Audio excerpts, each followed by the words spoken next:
이전까지 시의 주제를 파악하기 위해서는 시적 상황, 화자의 정서 및 태도, 화자의 의식을 판단해 보아야 함을 말씀드렸습니다. 그리고 시적 상황의 요소는 첫째, 화자, 둘째, 제재, 셋째, 배경이라는 것을 알려드렸습니다.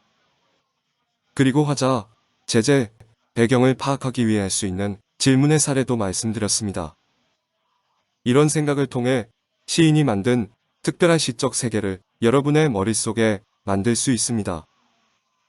그리고 그 시적 상황 속에서 행동과 같은 화자의 반응을 통해 화자의 정서 및 태도를 파악할 수 있습니다.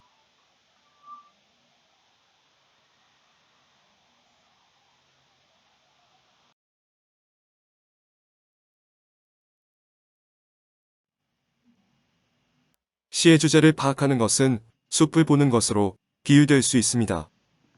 이번에는 나무를 보는 방법을 설명하겠습니다. 바로 시어의 의미를 파악하는 방법입니다. 먼저 시어 자체의 일반적 속성을 떠올려 보아야 합니다.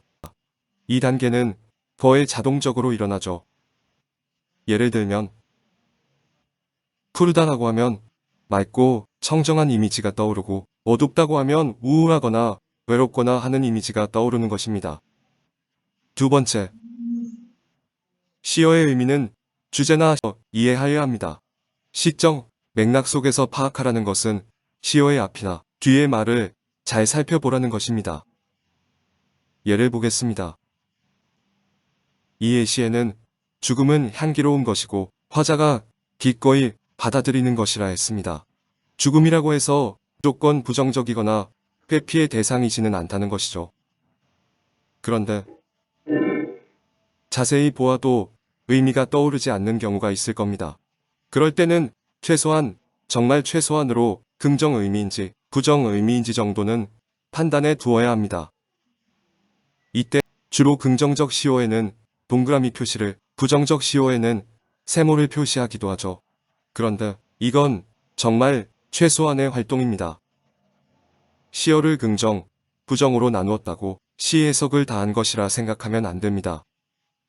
그런데 저는 작품만을 보고 해석해야 합니다. 주제를 파악하거나 작가의 의도를 생각할 때라도 마찬가지입니다. 확장하더라도 보기로 제시한 수준에서만 해석해야 합니다.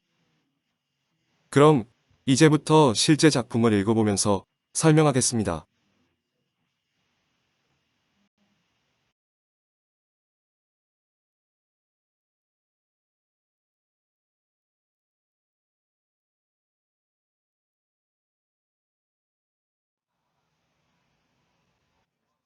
여러분은 꽃이라고 하면 어떤 이미지가 떠오르나요?